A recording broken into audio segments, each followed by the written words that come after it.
Ooh, it's getting a little sensual with the mic. So, before the start of our Rage Quit episode, I would like to tell a little bit about Rage Quit's sponsor. So, welcome to another episode of Rage Quit, the husband and wife duo that discusses video games every week. Rage Quit is sponsored by AFK Clothing Co. Are you a gamer? Do you enjoy games? Then check out AFK Clothing Co. for all of your gaming apparel needs. As I record this, I am sporting an AFK green sleeve baseball tee that I absolutely love and wear every week. We'd never be sponsored by something we didn't like. And if you'd like to support the show, head on over to AFK Clothing Co., link in the description below, and type ASI in the promo code box to get 10% off your next order. As always, just follow the bear. And now on to the show.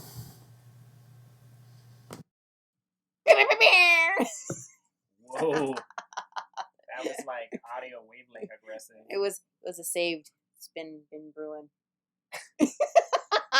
Your bands are like farts? I did have beans today, I mean. So one way or the other. It could be a or a gas chamber. What'd you do? As our toddler so fondly says. They at least picked up on it. Oh, he doesn't do it for real farts, though. He did that one time. Yeah, but it was like... But I don't think he knew. No, it like... Sure. It just sounded vibrated like on the couch and sounded like I was... not an actual toot. But every time you actually fart, he doesn't get it. He doesn't do it, yeah. It's so funny, though. It is funny. I mean, he'll get it eventually. Well, the foundation's been set. I know it's a great foundation to teach your toddler, but... Still a foundation. Farts are funny, so... Farts are always funny. Like in any context at any age. The farts are funny. It's like the one person, the little sins. kid farts, or say, here's a raspberry and says, "What'd you do?" Or the 80-year-old grandma toots as she's pulling bread out of the oven. Equally fucking hilarious, doesn't it? So to be fair, toddler farts are horrible smelling. It's the same with 80-year-old grandmothers. So see, it kind of evens out. That's the spectrum. Remember that one time you gassed the beans, or you soaked them? Oh yeah, I supposedly degassed the beans. That's not. You just soaking them to soften them. That's you can't degas the beans. You made it worse. You degas them. It made it worse. That's all the little bubbles that are on top. That's why you do that. It made it worse. Somehow it did, yeah. It was a lot of beans, though. And I think that was really what it was. It was more volume, so it's like, hey, they lost 20% of their gas, but you're eating 4 times as many beans. It's kind of like, yeah. Oh my God. I think that's what happened. We had to open up the windows. That was a bad night. Oh, God. Even the dogs were like, whoa. I think we had one of you or I farted, and like Kratos jumped down. Like, really... Or got out from underneath the covers. Oh, no, it's underneath the covers, that's right. I'm like, really, Dachshund, my fart offended you? That's how you know it's good. It's a free-range fart, though, so, it's not like it's covered. There's a sleeping Pit DeLorean down below us. She's the worst. Yeah, she was... Thank God she was facing the other way, but the other night, I was playing games and talking to John on Discord, and Leia was laying next to me on the couch, so I'm on the long portion with my legs up and stuff. I got my drinks, my headset, my iPad, my controller. I'm going to town. And Leia was being super cuddly. She was laying her head down on my lap. Well, Trish and Dante, or Sweeney's, were in a small dog pile close to her butt. And she just lets one go. And John was like, "What was that?" He heard it over the mic. And Tweeties were like startled awake and scared. They ran underneath the couch because it was so loud. Pedro didn't even wake up. Of course not. It was great though. Did you show John his dog fart? I did, yeah. What did he say? He's like, "Oh, Sierra just did that like 10 minutes ago." He's like, "You just couldn't hear it." Oh my God. It was the best. Oh, well, we digress. Ladies and gentlemen, welcome to another episode of Rage Quit! Woohoo! I'm Anthony Schultz. Oh.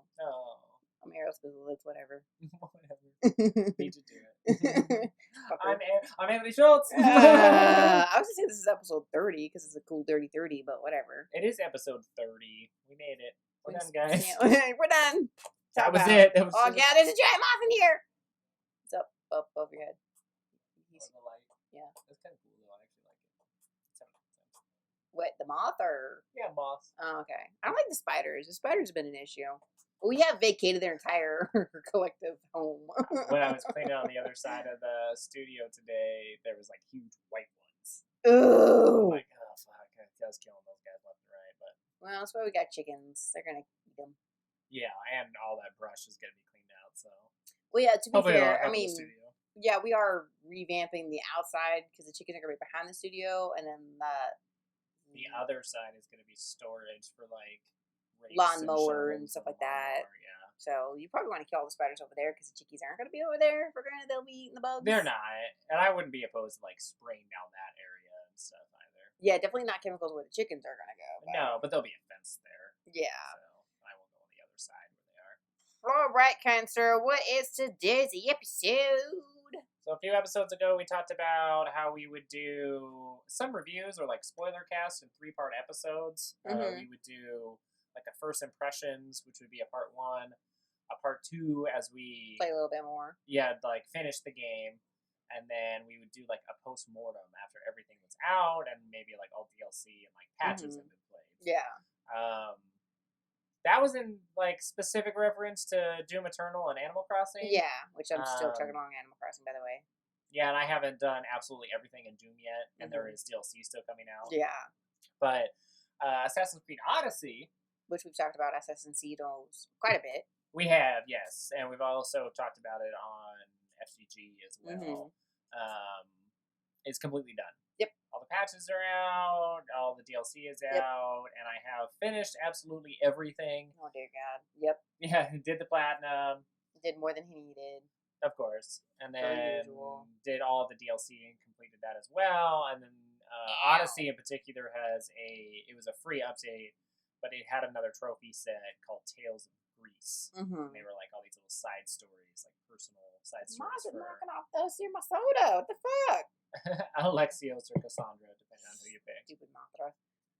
I'm just gonna say right now, I hate that battle between Alexios and Kassandra. It's like honestly the most annoying thing because regardless, it's a good story. Yeah, it's got some issues, but I think it's a decent one. Well, I mean, I agree with that. What game doesn't have issues? No, that's why I was saying I agree. No, yeah, and it's just like the big thing is I don't know how much cement this is in this argument. I know we talked about this quite often. Is that the story was essentially written for you to play as Kassandra, not as Alexios, which is weird. That's kind of like I'm getting the gist of it from some of the articles that we've read or you've gone over. And I actually have one up here that kind of references that. So this is via usgamer.net. So the title of this article is 2/3 of Assassin's Creed Odyssey players chose the wrong protagonist. Seriously. Yeah, news by Matt Kim, news editor for US Gamer. That's a raspberry, I promise. So... What'd you do? Where's the little blurb here? So in the most recent issue of Game Informer, Phillips, that is director Scott Phillips of Assassin's Creed Odyssey, expressed surprise that more players chose Alexios than Kassandra, given that during playtesting the choices were more evenly split. The interesting thing is, during playtesting it was pretty much 50-50, and in fact developers expected Kassandra to be chosen more after initial testing. The idea of choice being key to our game shows really well, and that even we were surprised some of the choice players ended up making. That tells me that it was written for Kassandra. Well, yeah, I'm obviously, we're taking this out of context, you know, the little blurb that they said, obviously, even the person who created it, it's like... Well, I think that's PR speak. I think you read between the lines there, and it's like, we wanted people to pick Kassandra. They're not going to outright say it, so they don't lambast people who picked Alexios and made it seem like... Well, because it's pretty much like you're stupid. Yeah, exactly. You're stupid if you pick Alexios. Is how that would come across if there wasn't kind of that PR doublespeak there. Yeah. And the problem is, and we've talked about this before as well, this is essentially on this podcast, whatever, that if you're going to make a female strong game, make a female head character. Don't do the split thing and then assume people are just going to pick the female character because of times or whatever the situation is. Yeah, it seems a little weird. In my opinion, it does a disservice to the writing. So, like, the goal is to give player agency or player choice in almost all aspects of Assassin's Creed Odyssey. I think that's a worthy goal because it really does expand on a lot of the RPG elements that Origins introduced. So I definitely see where they're going. Yeah, and they've been pretty boisterous about that. You know, that was one of the main goals as far as like feature implementation. So that obviously then affects the character you can play as, because you can pick Alexios or Cassandra, and then they essentially just swap roles in the narrative. Yeah. One becomes kind of the pseudo villain, depending on who you pick, and then one is the protagonist that you play as. Which I know I'm gonna spoil this even earlier. For granted, the game's been out for a while. 2 years, 2018, yeah, almost 2 years. That there's 16 different endings. It's essentially. There's a lot. I don't know if there's like 16. There's something along the lines of like 7 or 9 or something like that. So. I got 16 stuck in my head. Whatever. But yeah, essentially the main plot, depending on whether you pick Alexios or Cassandra, doesn't matter in this regards, but it's a family plot, like line that kind of courses the main throughout story is Odyssey. At least. Yeah, this Sans DLC, and it's essentially like reforming the old family as it was in the beginning when everybody kind of gets like separated. Yeah. Because of a very traumatic event that happens in the beginning. So, and the endings then determine like pretty much how many family members you've saved. So, yeah, you can have like a combination thereof. Yeah. So, it's the ending I got is not like the best ending. It's one of the best. The best ending is if you reunite the entire family. But is kind fair, of the goal, which is probably the true ending. Yeah, but to be fair, and I'm going to interject here, I wouldn't want the Spartan father or stepfather at all. Which is how mine ended up, so I consider it to be a good ending. Because I ended up saving the sibling that becomes the villain, Demos, and the mother. Which is fair. No, I like that. And I outright killed the stepfather. Yeah. Which happens very, very early in the game. So I didn't realize how much that would reverberate. I thought the narrative would twist a little bit and focus more on the cult of Cosmos and war between the Athenians and the Spartans. It's really, really weird. So I didn't think that was as... I knew it was important, but I thought that was just kind of like the opening salvo. Like, here's the emotional here's to get you started. You can decide whether to kill him or not. I killed him. Yeah, I would have too. And then... Threw your ass off the cliff. Yeah, exactly. And... That's Spartan law. Dropped a baby off a cliff, and then then shoved you off, or you got knocked off, like in the beginning, all because of him. And then he got promoted after the fact, nonetheless. And so I killed him. The Wolf of Sparta, I killed, and then that kind of you can't really then get the stepbrother. No, because later on after that event, the Wolf of Sparta adopts another son and raises him as his own, and his name is Stentor. And like, if you kill the Wolf of Sparta, usually Stentor and like most other people's playthrough dies. My version, he didn't die. I did not kill him. Nope. You get another point about 3/4 the way through the game where you have to go and help him. You look over there. He looked like a spider, like drop down. I saw something. Dude, don't do that. Where like you have to go help Stentor, and he's very pissed because you killed his adopted father.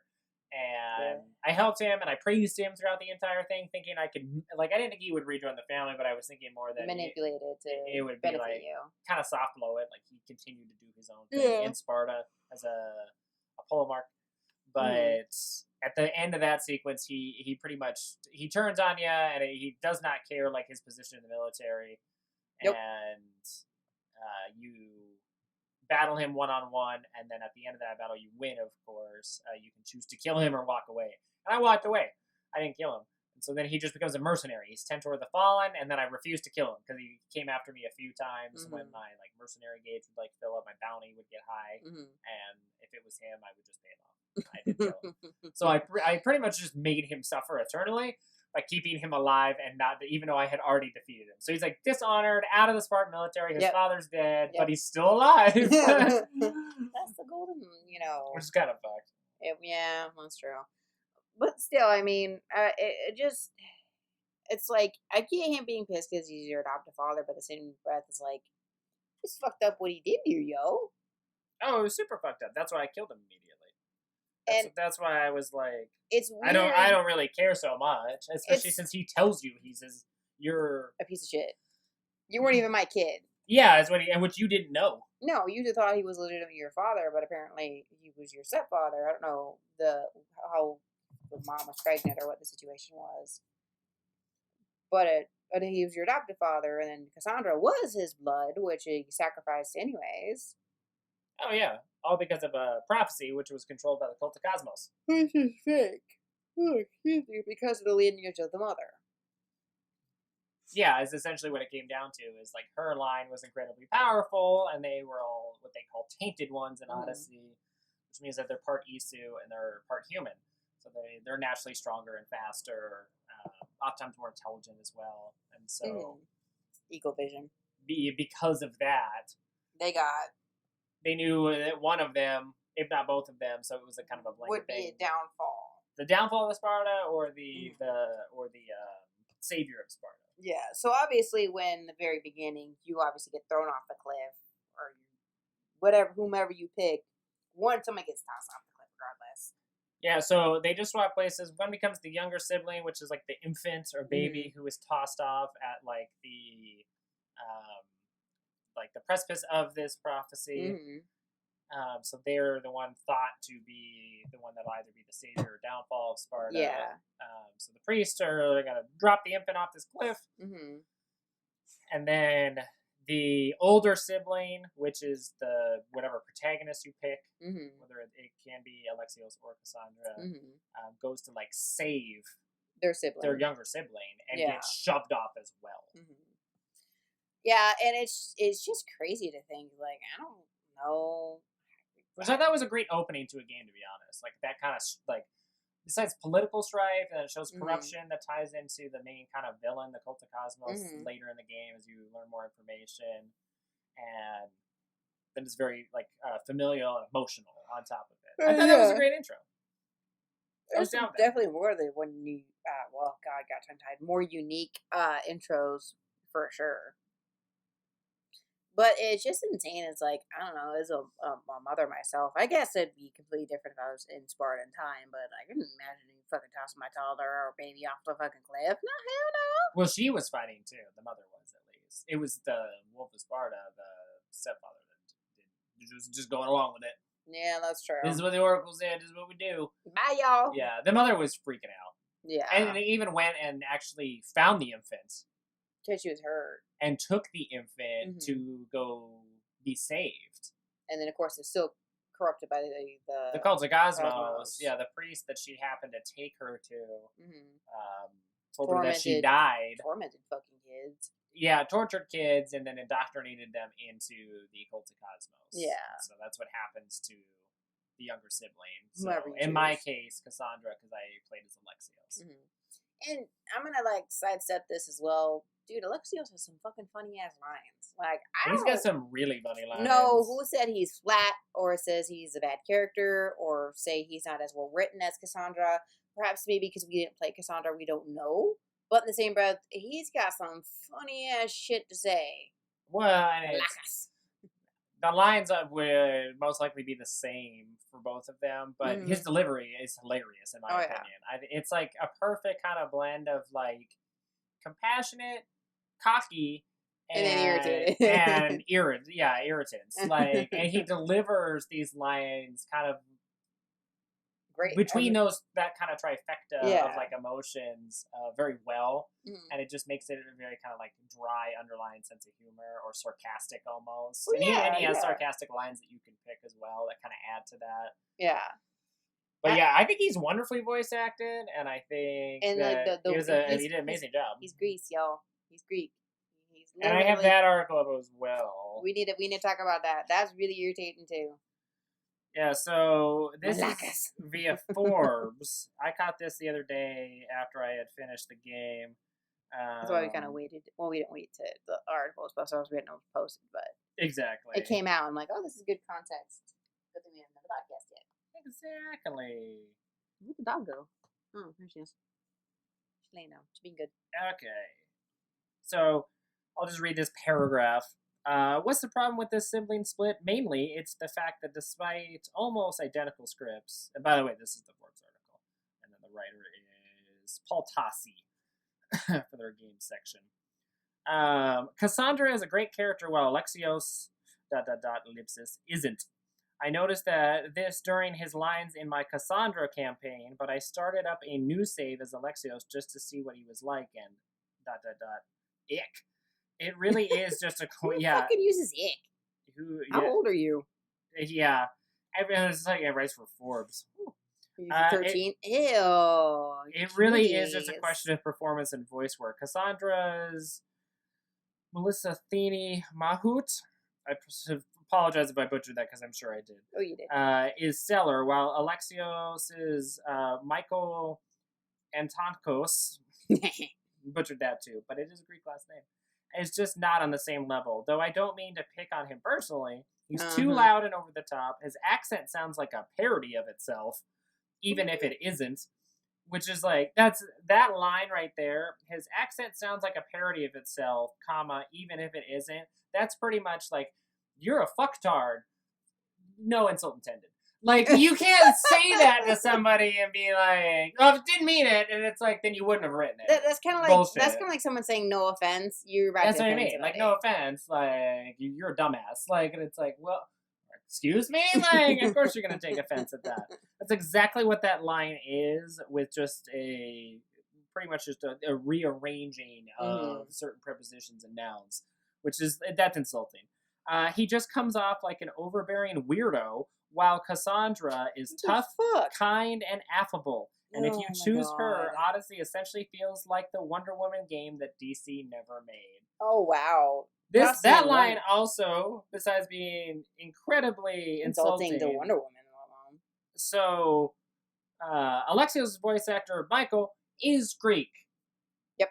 How is he parroting like himself or a Greek-sounding person or a Greek accent? He is Greek. Like, and if this is a American with poor sentence structure, like 90s teen verbiage, which you just pointed out, writing about a Greek voice actor voicing a Greek character and saying it's a parody. I don't know if you've ever seen Greek. Like, I've seen, obviously, Greek actors and just, like, TV happenstances of Greek restaurants and stuff like that. They sound like that. Exactly. It wasn't off at all. Also, essentially feels like Wonder Woman game that DC never made. DC doesn't make games, Warner Brothers does. They own DC. So don't be talking about video games if you're not even aware of developers and studios. Just throwing that out there. That's another nitpick. We should call this What Makes Anthony Angry Time. That kind of shit pisses me off when you have people that are for an outlet like Forbes, unusual to begin with, writing about video games to try to video games. It's about the video games, Anthony. I don't know if the goal is just to have like your thumbprint on the pulse of the youth, like, and that's kind of like, you know, the avenue. Using your $15 phrases. The avenue that you want to head down. But Forbes is not a place I would go to for gaming information. I happened to run across this article because someone else had linked it in a actual gaming forum, making the same complaints that I'm making now. And I didn't read those complaints until after I read the article, and then I went back and then I read the complaints because I was like, that person posted this thinking that this was an actually good article, like a well-written article that had valid points. And no, they trashed it the same way that I am right now. Yeah. But yeah, that is one of my pet peeves when these kind of, not obscure outlets, but just like it's not their beat, cover something, and then obviously the writer that they assign to it, they know absolutely nothing about video games or the video game industry, because no video game journalist, like no self-respecting like video game journalist would say like the video game that DC never made, because DC doesn't make video games. Like, it's Warner Brothers. Even if you play Batman, it says Warner Brothers. It's Warner Brothers, yes, because Warner Brothers. I was like, it took me a moment to think, because I don't play as many video games, but I've seen you play Batman, and it's always the Warner Brothers logo, and then bats fly around it. Exactly, and so they have Warner Brothers has video game studios that make games, not DC. DC is a specific publishing imprint that does comic books. Wonder Woman's DC. Wonder Woman is DC, yes. Oh, I get things for that. But so I just find that whole article like incredibly. It's not well written. Lambasted for not having a stinger at the end. Yes. Like every other DC fucking does. Or Well, even Marvel does too. Go ahead. But yeah, having somebody like that who doesn't know about the video game industry, and they're saying that a Greek voice actor wasn't Greek enough. Wasn't Greek enough. Yeah, and you can even determine that from his name if you didn't want to do any further research. Like, I feel like we did more research for this podcast than that Forbes writer did for an opinion piece. Which, if you're gonna validate an opinion, you're gonna need evidence. Like you should, especially says the master debater. As you have evidence. It's right here in your face. Yeah. Boom, I've thought about it. that's how I take shit. Kids on their face, call that a play date. Exactly. Exactly. Oh, man. No, but, It got dark, yo. Coming full circle, Alexios' voice work is great, and it fits that, I love it when he gets irritated. Like, like you said, and he has so many different tones, like when he says Malakas, too. Malakas. And like, all he's running around saying Malakas. Yeah, Malakas. It's fucking funny what a dollar It's like a universal, like, curse word, which is fantastic. It is. It works in all contexts, because it literally is, right? Either a curse word, calling someone stupid, or, you're a jackass, or... Yeah, exactly, yeah. It can be used kind of interchangeably. All wrapped up in one little bow. But he delivers it in so many different ways. It's not like the same recording, or he only delivered that line one way at every recording. Yeah, it's not like that at all. It's like it's very apropos to the situation at hand.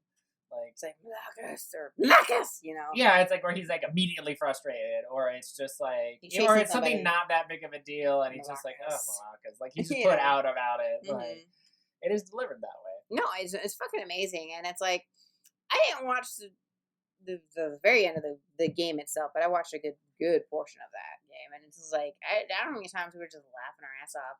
I like the whole Alexios' Icaros fighting a chicken. Oh, that was a really funny side quest. So that was in the Tales of Greece portion. So that was added on with an update, and this awesome quest where you kind of go to like this really small. My horse is Pegasus. No, it's not. Yeah, well, yeah. Real dark humor, but fantastically done. The entire fucking game is dark. But it's humorous in this part. A happy moment. It's happy, and then someone dies. Well, the family's reunited at the end. No, fuck off. And then they join the ship. Shh, your ship. But yeah, that part was great. You go to this little like sub-region of Greece. It's not very big. There's like a seaside like village there, or town, and you have to like help this guy like prepare the town for an invasion by like bandits, but they're pirates. And so you do like these quests and stuff, and all these horrible things happen. And there has been supposedly another guy had come just before you, calling himself the Eagle Bearer, and had done all this stuff. And it was like, and Alexios the entire time is like, but I'm the Eagle Bearer. Like he's like, and it's like, he's like, I have an eagle. Like he's like super confused. But then one person's like, I think you're saying he's like. He says, yeah, chicken. Yeah, he's like, but I'm the eagle bearer. I have an eagle. And then, like, Icaros flies down. And then she's like, yeah, now that you think about it, his eagle did look a lot like a chicken. You find out because it was a chicken. Like how Icaros is fighting a chicken. Yeah.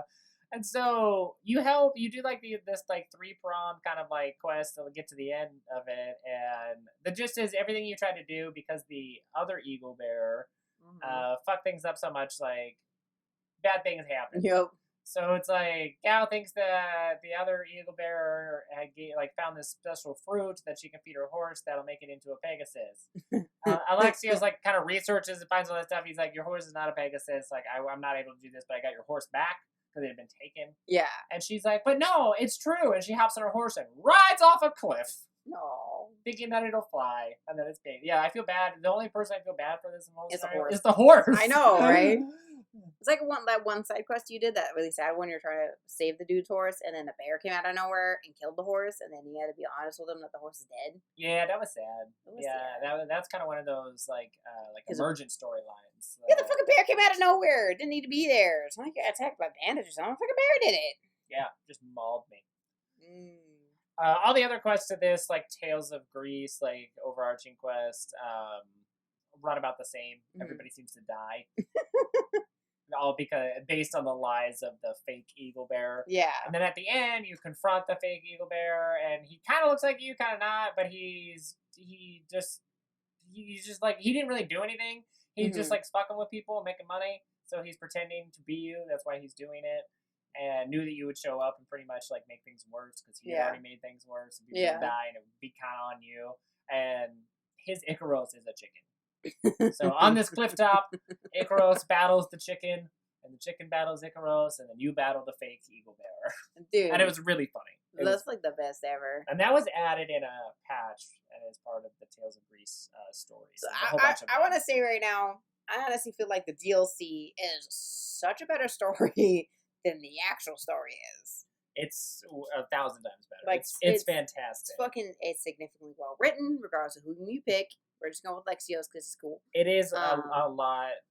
I found though, like, overall narrative in the vanilla game to be decent and good. I think it could have been tightened up a little bit. Yeah, but it's easy. But the writing in the DLC is top notch. Let's talk about how heartbreaking Renema when you were Alexios. Yeah, so the first DLC pack is Hidden Blade? It's like something of the Hidden Blade or Hidden Blade of something. Yeah. You should know this. I want to say it's like the Legend of the Hidden Blade, but that's like not right. You failed this city. Most likely. It's something or other Hidden Blade, I know that much. That does not help. That's the Assassin's Creed Odyssey. DLC. Odyssey. Legacy of the First Blade. That's what it's called. No Hidden Blade at all. We're both horribly wrong. Yeah, the Legacy of the Hidden Blade is the first DLC. It's divided up into 3 parts. That one's fucking good. Yeah, they explain where the Hidden Blade itself comes from. Because in Origins they don't. They just say it's ancient technology. Ugh. Which is kind of funny. Which I kind of Even though it's Origins. Yeah, I was going to say, it's literally in its name. It's meant for the origins of Assassinos. I get for the build of Assassinos, but because Alexios doesn't do that. No, he doesn't, yeah, because it is a very, like, familiar kind of story. Yeah, yeah. He's kind of dealing with, like, the precursors of, like, the Order of Ancients and comes in contact with them. They've always been around a lot longer than the Brotherhood itself. Yeah, and the Origins, it is the building of the Brotherhood. So that makes sense, but it's, like, really not going to put in the Origins of Blade in the Origins there? Buddy? Yeah, no, in Origins, it's, like, it's just, this is ancient technology kind of a thing. But it came from really weird. the grandfather, Nema's father. Nema's father, yeah. And then Helios is the son, his grandfather. But yeah, it explains that. It also brings Darius over, which is kind of cool because he's essentially the first assassin, really, from Persia.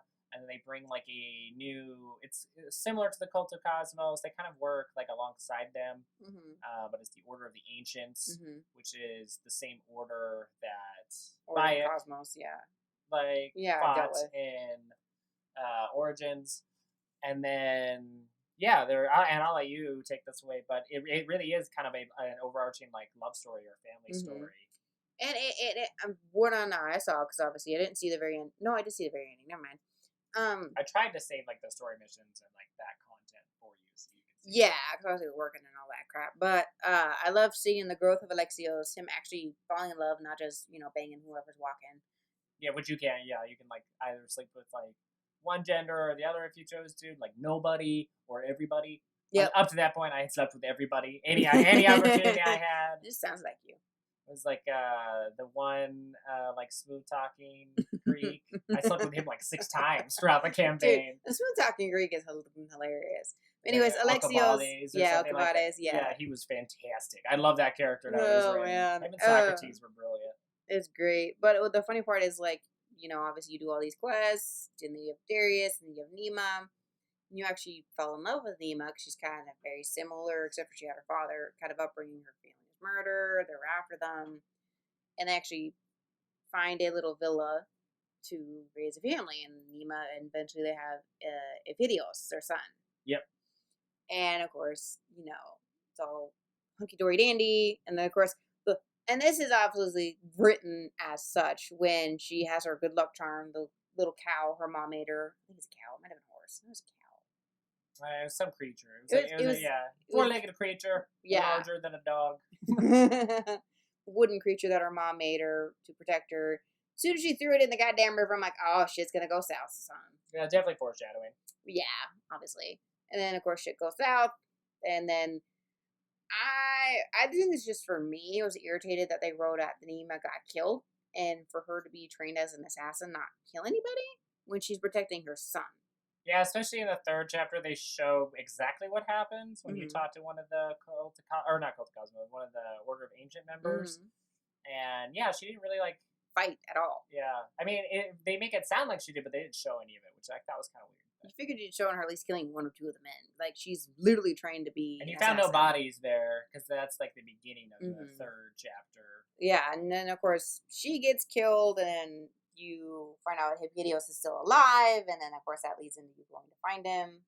Yeah, it's pretty much like Elpidios' father and grandfather, maternal grandfather, are bloodlusty, and they're gonna get him back no matter fucking what. Well, I mean, I would too. Yeah. You killed my wife, and fucking. Darius' daughter, dies there, and then they kidnapped the grandson and the son, which is crazy. No, and it's a really good story, and I love how that's built. It's sad. And of course, just for us playing the game, you don't sleep with anyone else after Nima. I didn't. No, not a single time. No, because the main storyline. There was a few of them where it was like you can romance. You can even romance the main villain at the end of the game, Hercules' wife. Oh yeah. There's romance options there, and I was like, okay, first of all, even without Nima, this is fucked up. But it comes up where you can flirt with her.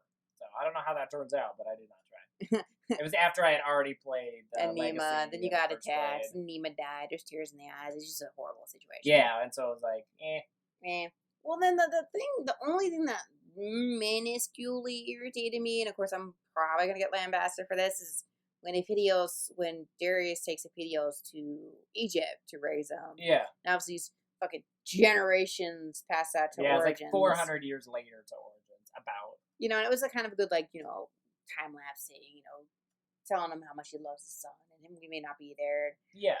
And of course that was heartbreaking in its own right, but, Darius and him both made a good decision. The fact that it was freaking the wife. Oh yeah, it was Bayek's wife, it wasn't Bayek. Which makes no fucking sense. And I feel like that was because she was written as part Greek already, that's how they attached that, and Bayek necessarily wasn't, even though it would have been fine retconning. Bayek's origins weren't necessarily talked about who his parents were. Yeah, they was just the who Magi. His ancestors were 400 years prior. No, they just said his family had been in Siwa for ages. Which they had been. And he had been then. the Magi. And that was it. And they could have easily retconned it. I just feel like for that storyline, they should have done it that way. Especially since the son got killed, then how does Alexios' story, bloodline, keep going? Exactly. And I have a theory about this whole thing, too. Oh, God. Is it going to be the Seven Dwarfs again? It might have been during the same. I've been trying to come up with artwork and a name for that, too, because that's going on. Oh, God. I think it's going to be... okay, I need a time, because this is going to be tangential. I'm not going to explain the Seven Doors stuff, because people can listen to that recording. Because we recorded the whole coming out thing. of work, you asked me, what the fuck are you doing? What are you on? Exactly. Did you get my stash? No. Oh, what'd you do? So, John and I, we did a whole Seven Dwarfs thing, and... This just sounds horrible out of context, by the way. It's supposed to. Okay. It's supposed to. We did I think it's going to be a separate thing, though. For a weekend. It's kind of rough. And I'm just going to call it... So there was 2 articles. There was one that John read that really pissed him off. Okay. Where it was like... I think it was one of the directors of The Mandalorian, or one of the writers of The Mandalorian, and one of the cartoon ones, Star Wars ones. And it pretty much just said that, like Star Wars fans bitching about, the narratives and stuff and continuity. Yeah. He pretty much just said, people need to, quit bitching about this. Canon doesn't matter. It's just a movie.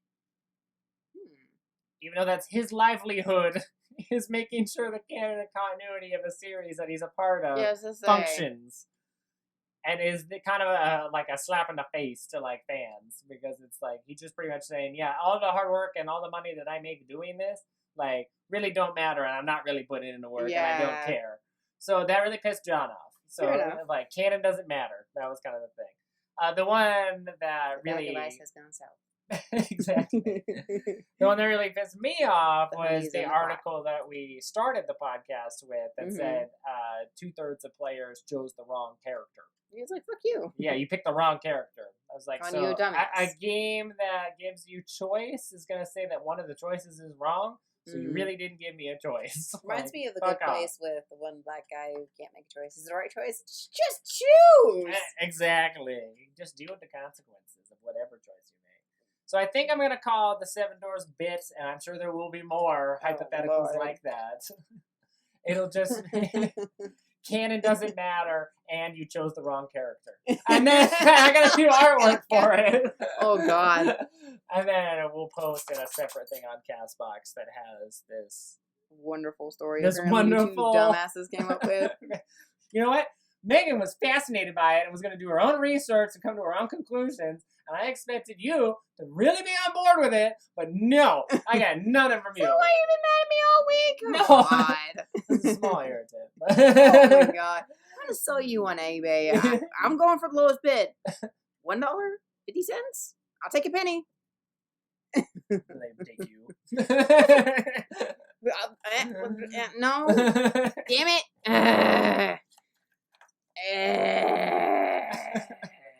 I'm totally gonna call it that. Did you give your wife a headache?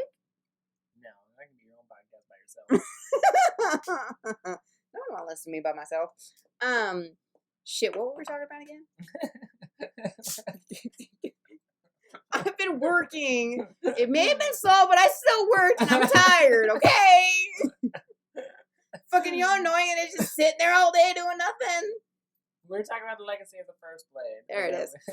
We were talking about the ending specifically. Squeeze your face. Yeah, no. How you were upset because Bayek's wife was the descendant of Alexios. Not Bayek. Not Bayek. And then I had a theory about this. You know Peter DeLorean is Isu? I can picture it. He's snorting right now.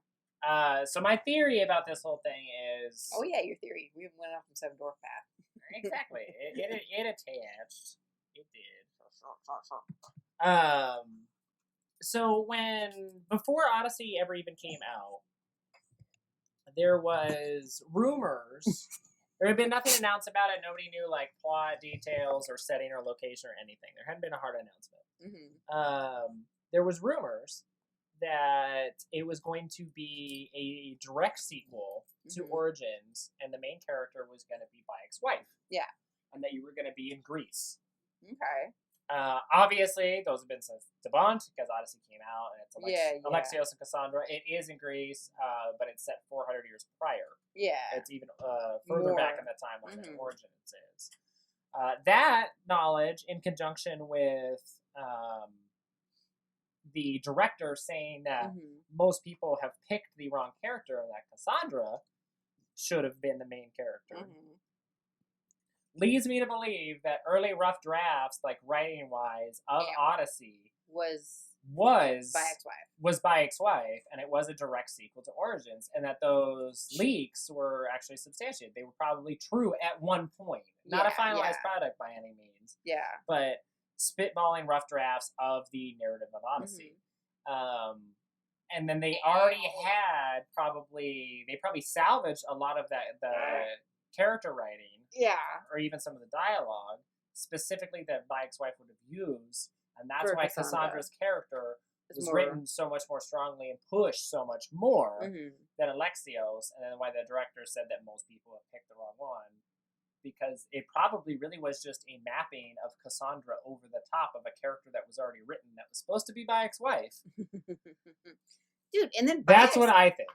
That's what happened. Very fair theory, and but my theory is Bayek's wife was boring as shit. Oh, she was awful. She was probably the worst part about that game. Yeah. So she was written really poorly. It makes me really not want to play as Cassandra. Her decision making didn't make sense. Her lack of character growth was obvious. And Oh, Lyx was very prominent. Like he Yeah. had a great character arc, and he changed and became Grew. more aware and grew as a character over time because of the events that he was living through, and found new purpose. Kind of Yeah. and Just- she was very like flat. True. Just so you know, Pitador sniffed my mic, so you might hear some peaky smarts in there. Probably. I could see She, that. she's trying to eat it because it's got the fuzzy on it. But I think that's what happened there. That's true. I can see that. So besides that, obviously we know how that one ends. There's only 2 DLCs or 3 DLC. Just 2. If you count Tales of Greece, 3. But we kind of touched like on the vanilla story. We touched on one of the tales from Greece. Just talked about the legacy. I feel like the Tales of Greece are what they wanted to do on the main story, just not enough time, so they did it as DLC. Yeah, and it was just a free batch, but it really Yeah. fleshes everything out. You get personal stories with a lot of the main characters. Yeah, exactly. So like I said, they want. Brasidas, Herodotus, Barnabas, like all these kind of staple characters for Alexios' story. Yeah. You get a little more insight. Yeah, no, like I said, And they're really well written and really cool. they probably wanted the main stories ran out of time or whatever situation, so they added it as DLC, which is nice that they did that. But what I like is Tales of Atlantis. Yeah, it was. I gotta make sure the Fate of Atlantis. We were already fucking that one up already. So, by the way, yes, the Fate of Atlantis. I'm gonna toss out there. I fucking hate the main timeline, the current timeline. Alicia? Oh, Layla. Yeah. Yeah. I hate her. Layla's awful. She is horrible. Horrible, and stop it. And just a horrible human being. Like on top of it, like they even said in the Atlantis. I'm jumping ship here. Obviously, we'll circle back to it. Where they said you're not the keeper. You done fucked up, and then you're not the heir of memories, kind of. And then huge spoiler alert: killed Alexios for no fucking reason. Yeah, and so Now you fill in context. In the Fate of Atlantis, it turns out that like Alexios' like job or destiny is to carry a precursor or Isu's staff that keeps him immortal. Sometimes he holds it. And he is supposed to hold that for the Heir of Memories. Well, the Heir of Memories is the present day character featured in Origins and Odyssey, Layla. So he has to wield that staff and stay alive to like pass it to her for 2,400 years. Yep. Yeah, so it makes him alive actually during every single other Assassin's Creed game. Which is legit. Yeah, which is crazy. But there's a really weird scene that doesn't quite make sense because he kind of fills her in. He's still alive. You see him on screen. You're like, oh shit, like that's insane. Yeah, he's wearing a suit, and he passes the staff to her. He lives for like a few minutes longer. Because he has the will. Kind of does his like prayer to like Mother Earth, and then dies. And that's it. And she's just kind of like, she holds him briefly, and then it's like, oh, okay, well, back in the Animus to experience what he experienced. And I was like, he's right there! Could have asked him! Yes, and more. It's like, we're going to put a pin in this and talk 20 minutes real quick. Also could have taken his DNA and relived through all the 2,400 years that he lived. So many plot holes with that. And then we're going to take the dude out for a cup of coffee and ask him some questions. Seriously. And then the another thing that's really irritating about is the very end. Obviously, we're going to dive into Alexios' part. Yeah. Oh god. But with it smelled like tacos. With Layla, she kills her best friend, the doctor. Yes. She finds out because she jumped ship from Templars to Assassins. Yeah. That because she essentially went rogue, they were worried about her, the Templars were, and weren't trying to fucking kill her. That was in Origins, yep. And then, same with the Odyssey, it's like they were just trying to see where she was, and she like... And her next assignment was going to be... Alexios. Alexios and finding Atlantis. Exactly. So it's like... Which is what she wanted to do and why she jumped ship. And so it's like, because she was impatient... I just pointed out to her that she's the only one that has killed a whole bunch of people and that the Templars haven't. Like, exactly. In relation to her, at least. Yeah, it's like they haven't been doing anything to her. Yeah. They've just been trying to find her because they were worried about her. They didn't know she'd gone rogue. They haven't communicated with her. Exactly, yeah. Because she wasn't listening. She wasn't listening to her doctor friend who told her, you're losing it. You're losing it. Yeah. And then she kills her fucking best friend, by the way. Yeah, she kills her friend. Kind of shrugs that off, too. Yeah. And is very much like, I want to go back into the Animus. And the Isu's like, what the fuck did you do? Yeah, the Isu that's kind of like the driving force as far as like the Isu plot line throughout Odyssey. Yeah, she rematerializes and calls her out. Mm-hmm. Like the Heir of Memories would not do this. Like you're supposed to like be peaceful, benevolent, not kill people. And then of course she threatens and has the main guy come to her, and the way she fucks him up is horrible. Yeah, instead of just killing him, it's kind of torturous. She spears him with the staff, and that's kind of the true ending of the game as far as the modern day plot is concerned. They fight, you beat his ass with the staff. Horribly, and then he's still alive, though, and she raises the staff over him, which has a point at its end, and paralyzes him. Yep. Yeah, she severs his spinal cord. Yep. With the staff, and leaves him there. Yep. Yeah. So it's like, instead of even being like, showing mercy, it's like, well, this is the enemy, they attacked me, I killed them in self-defense. No, she killed him. She leaves him there to suffer and be paralyzed instead. So that's the better course of action. Right? Yeah. Also, if you ignore the modern day bookends to the Fate of Atlantis, when you're playing as Alexios and going into these simulations, which lead you to Atlantis and like how it was, those parts are great. They're fucking fantastic, and that's what and the irritates me stories so are much. Compartmentalized, and there's 3 chapters in the Fate of Atlantis. They're really well done. The worlds are really well done. There's a lot more focus and the focus kind of drives down, so it's like an upside down pyramid almost, where it's like Elysium starts out a little broader scope. It's a little bit more difficult to navigate. There's more to do a little bit. It's a little longer. Yeah. But then you get to Hades, and it's a little bit smaller and focused, though, Dude, which I appreciate. And then Atlantis is very focused. So Yeah, we need Elysium is me. That one's like the weaker of the storylines. Yeah, so the context here is the Isu has set up these simulations in the old thrones of Atlantis, and then you have to play as Alexios as he goes through these simulations so he can master the power of the staff, so he can hold it for 2,400 years. Yeah. But he doesn't start in Atlantis. The first simulation is Elysium, like we said. That one was the softest of them. Yeah. It's Persephone and Hermes, and like the Isu you deal with, or the gods you deal with. And Hecate. And it's Kate or whatever. Hecate. Yeah, and she was the most interesting by far. Yeah. Persephone was just kind of Hermes I liked, but he was very blinded by love. Yeah, Persephone was very flat, though, in my opinion. She was flat. That area is very gorgeous and very reminiscent of some of the DLC in Origins. It's very pretty. Really pretty, and the level design is really unique. Like the forts are done really well, and like the cities are on all these kind of rising, almost like the Devil's Towers. Like they're on these like cliff tops and stuff with these sheer cliffs all the way down to like this meadow. Yeah. And all these rivers and stuff. It's very green, very colorful. That's probably the best part about it, though, is like the world is pretty. That's it. Yeah, and Adonis is kind of funny. You deal with him a little bit, but otherwise, nothing. Yeah, it wasn't too bad. I mean, it was a good like prologue or intro. Yeah, I think it was a good intro for sure.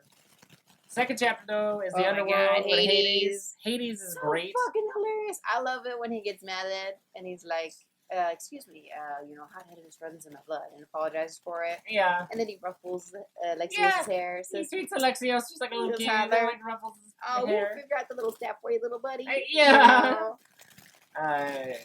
Gorgeous, too, for how dark it is. Yeah, that one is obviously very grim because it's the underworld. There's a lot of really poignant kind of side quests that you have to do, where it's like you're dealing with like an old cult member that you killed who's in the underworld. You deal with like your best friend, Brasidas, who had died in the main campaign, to regain his honor, and you deal with Phoebe, who had died again, and kind of put her to rest as well, and reunite her with her parents in Elysium, so the quest lines were all really poignant compared to Elysium's. I really enjoyed them. I thought they were great. Oh yeah. And each chapter, by the way, too, does add new like mechanics and abilities, they were obviously kind of experimenting with it a little bit. I thought that was really cool, though. Prime kind of playground to do that in. Oh, especially DLC. Stuff with new shit and see how it goes, and people will obviously get feedback. if it worked or not. Yeah, and then you can obviously finesse it or what needs to be adjusted, and you can wash your hands of the stuff that didn't work, and then you can just kind of fine tune what will. Mm-hmm. So I think, I mean, Hades honestly was my favorite one. I didn't really see great. you play that whole story. I liked how him and then Poseidon were betting on you. Yeah, there's just a few other scenes like throughout where like he shows up during some of the Charon like missions, and then depending on what you do with the quest lines with the people that you knew in like real life, yeah, Poseidon and Hades, who are brothers, are like betting on the outcome. So they're like exchanging these coins back and forth, kind of in silence. They'll have like maybe a little bit of dialogue, but not a ton. Yeah. It's just kind of really funny. Kind of adds to the atmosphere and also their characters as well. I think the funnier part is like with Hades and where he's like, "You will bow to me," and then Alexios like, "I didn't bow to your wife. I'm gonna bow to you." And then Hades, and he actually does curse. So like this is verbatim. He's like, "You will fucking bow." He gets pissed again, like he did in the beginning, and it's like he obviously did not want you to say his wife's name on top of it, and then you refused Hades, and so he's like, "Yeah," he says, "You will fucking bow." But Alexios did his line right before is great when he says, "I didn't bow to your wife. I'm not gonna bow to you." Yeah, it's like, exactly. Oh shit. That's what I mean. This dude ruffled your hair in the beginning of this shit. Like, you're gonna go against like a good, like, foot taller than you, dude. Yeah. He's crazy ass. We had a dog, so. Yeah, because he kills servers in the beginning. It pisses him off. Yeah, why feel bad? Yeah, at least they defeated him, too. He'll be big. Servers will be big. Anyways, and then of course it goes to Atlantis, and that one's honestly my favorite of the three. I mean, Hades is cool, but Atlantis is really cool. Is, like you said, the point of the pyramid, the kind of get into the climax. The climax, obviously, it does have that shit show of the fucking bookends of the modern day, but then it's like, if you just, exemplify those aren't existent. The story itself is great. It really is. It's like, you don't see a lot of Poseidon. You see him at the beginning and the end. Mm-hmm. Very reasonable. Pretty much the only reasonable Isu you come across. Yep. Or god. Yeah, and again, area is absolutely beautiful, and it's really uniquely designed. The level design is really cool. They're pretty much like 3 concentric rings. And so, like, the middle is Poseidon's palace. The outer ring is, like, more like residential. And then the most outer ring. Like farmland and stuff. Yeah, and then the forts are there, and it attaches to, obviously, tens of thousands of years prior. Some of the Greek Isles are also attached to it. Like, you can actually get to land, and there's some places that you can go to. Yeah. Very beautiful. Really kind of what you would think the Atlantis would look like. Very blue, very watery. Yeah. Again, they kind of mess with verticality a little bit, which is like cool. They did Elysium, so that was I think, like, the coolest thing is, obviously, Juno and Desmond's, storyline and how that was a nice tie-in. And you finally meet her husband. Yeah, who is very prominent in Assassin's Creed 4 as the Sage, as he's, like, reincarnated. Yep.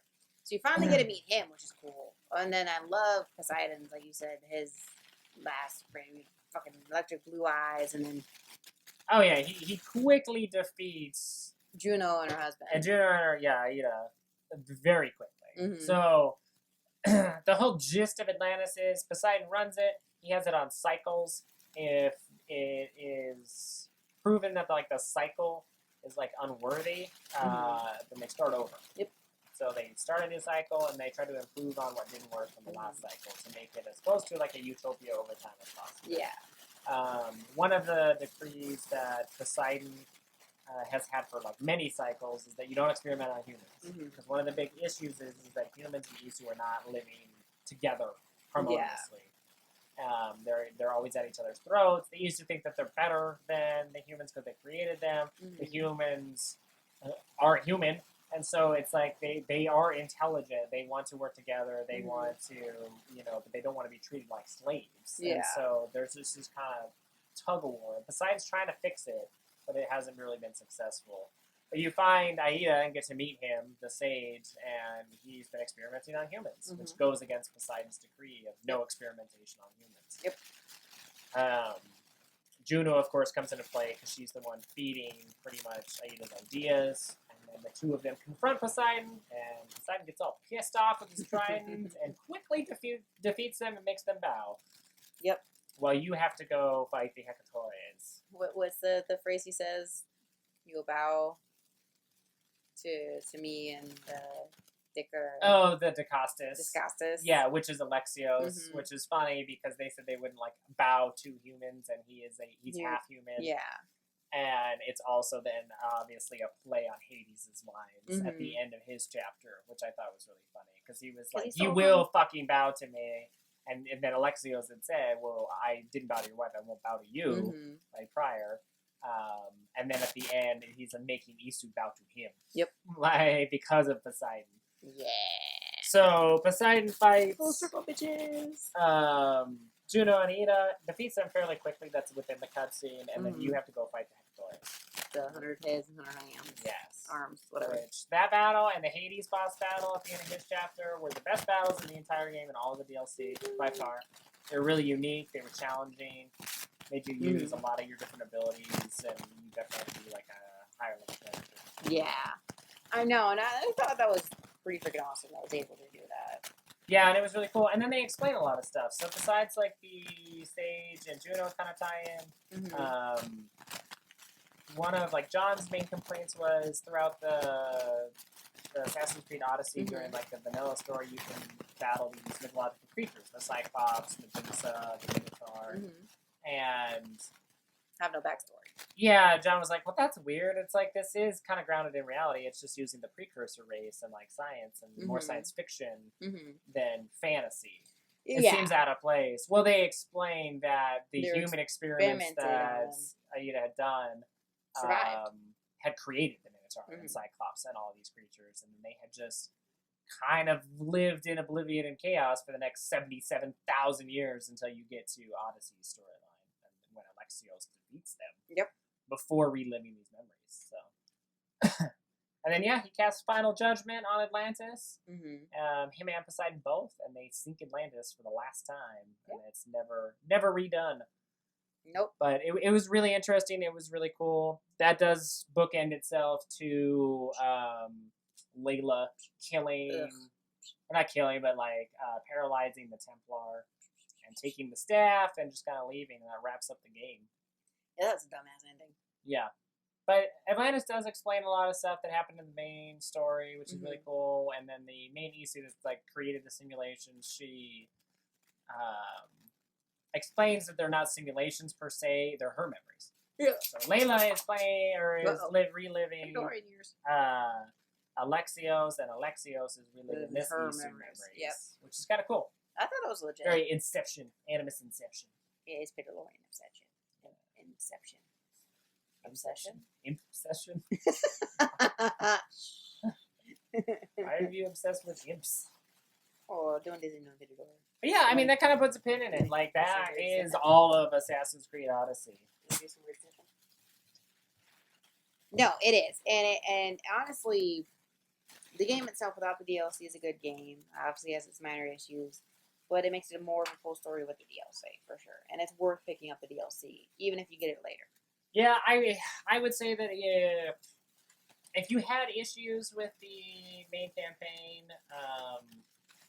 but you still finished it and enjoyed it, like maybe the mechanics were kind of the driving force for you, or you're just a really huge Assassin's Creed fan and played all of them, I'd recommend playing the DLC. Yeah. If you thought that writing was awful and you don't really like the way that Assassin's Creed games are going, don't waste your money. Yeah, seriously. Like, obviously, they are going to lean more into this style. Why are you going to talk about John like that? It's rude. Because he's not going to play the DLC. That's his exact opinion. But I told him about it, so he knows. He knows the beats. He knows the deets. Yep. Now they all know the deets. An hour later, you know the deets. Exactly. Pitadorian, but with a little zipper on her tail. Yeah, and I'm sure we'll do the same thing with Assassin's Creed Valhalla. Oh, yeah. Which I'm stoked to be getting, well, whenever it comes out. I think. Hopefully. Yeah, we'll find out. We will find out. But, that'll be more of a rigid kind of structure. We'll do, like, first impressions after we beat the main campaign, and then a post-mortem like this. Exactly. Yeah. All right, kind sir. Any housekeeping? No, I don't think there's any housekeeping. I think we're golden. I mean, I have the idea about the that's not canon, and you chose the wrong character. You chose the wrong character. Give me a headache. Then you can hear about the 7 dwarves. Yes. Go listen to him and John talk about 7 doors for 3 hours. It wasn't that long. It was a long time, but there Dude, was yeah, there was hypotheticals that were not recorded before. God, you're hypothetical. I will leave you with this: if the 7 dwarves were in an all-out arena battle, who would survive? I'm not answering that. And chime in. Tell me who you think would be number 1 dwarf. You're an idiot. Remember, Dopey has retard strength. Well, that being said, folks, as always, follow the bear. I'm Ariel Schultz. I'm Anthony Schultz. Bye. Peace. Hey there, guys. This is Anthony Schultz, one half of the duo for Rage Quit. I just wanted to spend a minute or two, at most, talking about Ariel and I's other endeavors or where you can follow her and I if you're a fan of this podcast. So, I'm most prolific on Twitter as far as social media is concerned. I share more kind of gut reaction or like private experiences and opinions there. I'm at Anthony R. Schultz. Pretty easy to remember, just my name. And if you'd be so inclined, you can give me a follow, and I also drop Rage Quit links there every week. And other things that Ariel and I are both working on. ASInquisitor also streams, which is the production company that produces Rage Quit, essentially myself at the moment. And I stream 5 days a week. I'm a variety streamer, so I do a little bit of everything. Hopefully, there's something there that you would really enjoy, even if it's just 1 day a week. I take every Thursday and Friday off, and you can follow and or subscribe at twitch.tv/ASInquisitor. All these links that I'm mentioning will be in the description box below, and I will reiterate. Also, ASInquisitor has a YouTube channel. So if you're not listening to this podcast via YouTube, if you're using your preferred podcast provider, this podcast does make its way to YouTube.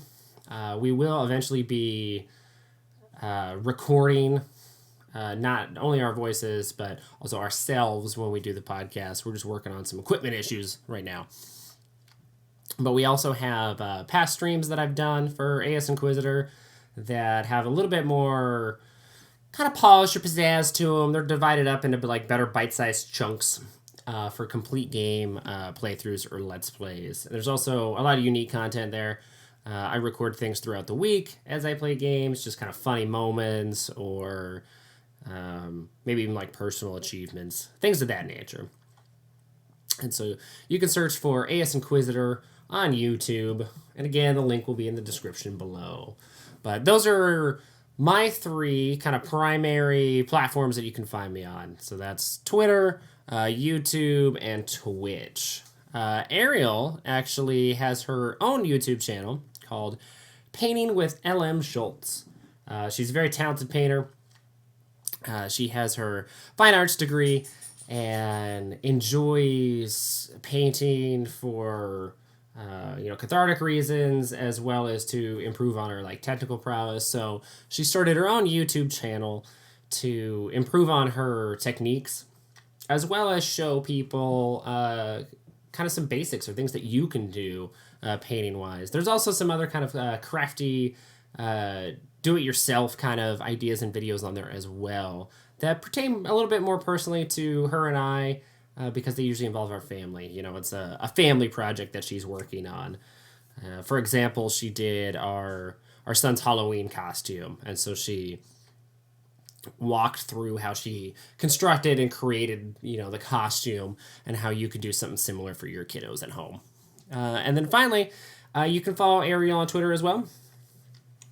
She is primarily on Twitter, just like myself. We don't really indulge in too many other social media platforms, save for maybe Instagram. I don't think we're as active on there. Ariel might be, more so than myself. But you can follow her at Merhobbit and give her a follow as well. That's my lovely co-host and beautiful wife, Ariel. But anyways, I just wanted to stop in and kind of throw some links your way. And if you were curious about what ASInquisitor was doing and how Rage Quit kind of fit into that ecosystem, there it is. Yeah, got all the links for you. If you're interested in any one of those, all of those links are going to be in the description box below, and they're going to be in every podcast episode now. So not sure if they're entirely there right now, but I'm going to be doing a fresh write-up and make sure and have all of those included for you. So just click a link or copy and paste and head on over if any of those strike your fancy. But anyways, thanks for enjoying the show. Really appreciate it. We'll be back next week for more rage quittiness. And as always, follow the bear. And have a good evening, guys.